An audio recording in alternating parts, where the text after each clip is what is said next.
Hi, welcome to my channel, Reader Woman. My name's Judy, and let's talk book tags. And it's kind of exciting for me. This is my first original book tag. So, got it all written out here. And the name of the tag, as I'm sure it already says to you, is the Romance Reader Favorites tag. Before we get started, I personally have a big problem with the word favorites.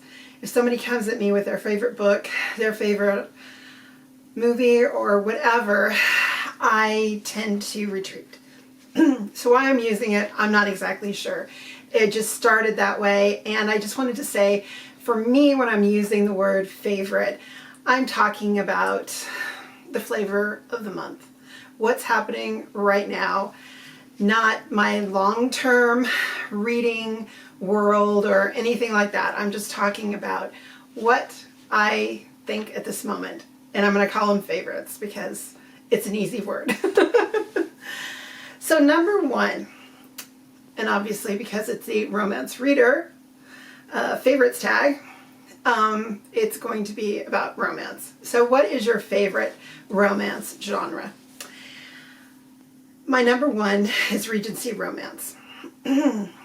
Number two, which is a unexpected enjoyment, is medieval romance, both Scottish and English.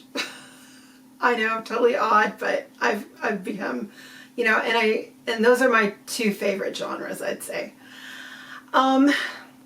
Favorite series. You know, simply because Mary Balog writes a lot, like a novel a year. And when I encountered her midway through, so I've gone and read almost all of her work. Not quite all. Some I don't like, others I wish I hadn't read, but for the vast majority of the time, I do enjoy reading her. And her series, The Survivors Club, kind of struck a chord with me. It's 7 books. I'll put them all below. But they're dealing with the men and women coming home from war, the Peninsular War against Napoleon. And there's seven members to this Survivors Club. They get together every year, and all of a sudden their members start falling off of the bachelor, off of the unwed and into the happily ever after. So yeah, I enjoyed this series because she came at it from a different angle, and as we know with PTSD, it's a real thing, and you know, it doesn't matter whether it was diagnosed at that time or not.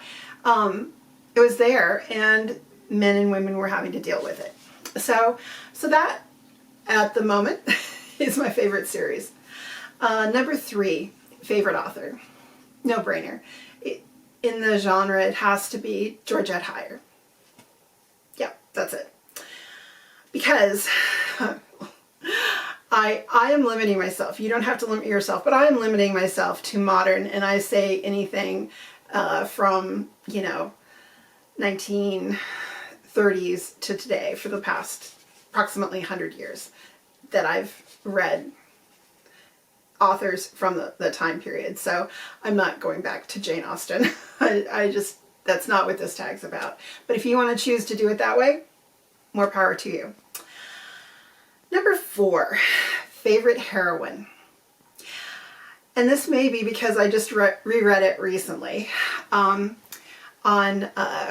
Kindle Unlimited, they have for this unlimited service, they have a limited number of Georgette Heyer Regency romances that you can check out for free. So I just reread The Grand Sophie, and Sophie Stanton-Lacey has to be one of my favorite heroines. She's coming to visit her aunt and her aunt's family that she hasn't seen in years, and she arrives in this coach with her own purebred horse, her little greyhound dog, greyhound? No, Italian greyhound dog. And for the children of the house, a monkey. Of course, chaos erupts. And she creates a lot of chaos, but she also creates a lot of guidance, and she's never afraid to give her opinion, which I like about her, and she tries to make everyone's life a little bit better. So, not a bad heroine, I thought. My favorite hero. I struggled with this a little bit. Immediately my mind went to Mr. Darcy, and I go, but you're trying to stay away from Austen Land. So, I have to say, Freddie Stanton from Cotillion. He is the most unexpected hero. He is this foppish dandy who you just expect is going to be a bachelor all of his life, giving his friends advice on what to wear and what colors go with what, and be very happy with it. And all of a sudden, he falls for Kitty, who thinks she should be married to the greatest, Jack Westruther, I think is his name, the typical hero of every romance. And come to find out, no. Freddie is going to make her a wonderful husband. And yeah, I think we'd all love to be married to Freddie. So that's who I went with. Favorite location. And I tend to prefer cities. So I really like London. It gives me, the reader, and also the author, a lot to play with. Although I must say, I'm getting tired of every single Regency romance mentioning Hyde Park and Gunter's for their ice cream and da-da-da-da-da. I mean, it does get a little repetitive. But I like the big city feel. I think it's fun. I think that it just adds a lot of interest. So, yeah, I think the city, in particular London, I'm not that fond of my characters traveling that far to go abroad, say. Okay, now we come to favorite story. And the reason I'm mentioning this one is I just think it's hilarious. The name of it is, oh, good grief, I can't even read my own writing. When a Scot Ties the Knot by Tessa Dare. And I think this was the last or the next to last in her Castles series, Castles Evermore.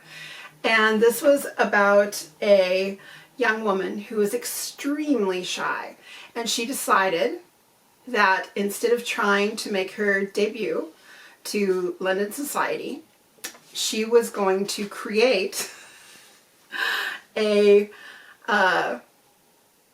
boyfriend, a suitor, who was at the Peninsular War.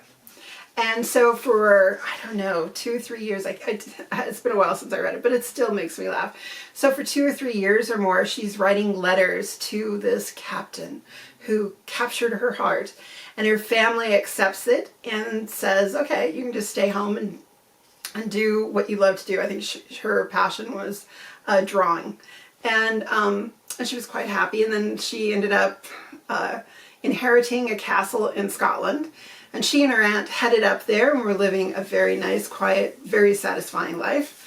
Only one day to have a knock on the door and to have her fictional captain come to life.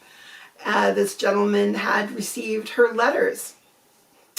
And so it was just hilarious how Tessa Dare wrote it and made it come to life. So yeah, I think right now that's my favorite storyline. Let's see here. Favorite book. Now, I'm only saying it because I've just reread it for about the 3rd or 4th time. and it's caught my fancy. And that is His Forsaken Bride by Alice Coldbreath. She writes medieval romances. And this one is so funny because it's about a gentleman who had been in the wars, badly injured, but he was brilliant and went to court and became the right-hand man to the king. So he's a spy master, he's, creating legislation, he is like full of a busy life. And then he finds out that the king wants him to marry his latest mistress. And he's like, I'm having nothing to do with that. And on the other side, there is this not so young, I think she's 26-year-old woman who finds out that her husband is getting a divorce. And she had once been engaged to this courtier. And she had paperwork saying that they had once been engaged, and she decided to take the bull by the horns and go to the city. I forget what the name of the city is. It's kind of a made-up world that Coldbreath creates. But she gets there, she gets an audience with this administrator, and he looks and he's like, yeah, we were engaged, but he's like, actually, because it worked in his favor, he's like, actually, we were married at this time. And it's just very funny because you have this very brilliant man, this sweet, slightly gullible woman who finds herself divorced by one man, married to another, thinking that she's been married this whole time and has been living in bigamy. And it's very funny, and the author allows the hero to have some of the most outrageous words, because she was talking about something. He's like, yeah, I will overlook the fact that you were living 8 years with this man. Just various things that are pretty darn funny. Now for the last thing, favorite line. Your favorite line from a book, which I really couldn't find because I'm not doing Austen. I came up with this, and this is from the latest Mary Ballag, Someone Perfect. I didn't underline this. People reading the book underlined it, so I'm quoting that, and I'll tell you why. Being a writer does give one certain power, he agreed. The power to play God. But only on paper, alas. And only with people who do not even exist. Perhaps that is one of the attractions of writing fiction. It is therapeutic. And the reason it kind of struck me, and it's not the greatest line ever, but it is. It's at both it's a different thing for a writer versus a reader. But as a reader, when you enter into these books, you have a certain expectation. And and it's sweet to have that expectation. You're going to have two people who usually are not drawn to each other, finding themselves drawn together for a certain reason. And ultimately, it's the hope of love, the hope of connection. And I know that is partly why I have been reading romance for the past year and a half. So anyways, I thought it was a nice little juxtaposition, and that's the end of my tag, my original tag. I really hope if you watch this that you will create your own video and upload it and let me know, because I really would love to see what books and characters are your favorites. Anyways, I hope you had a great day, and we will talk again soon. Take care and keep reading. Bye.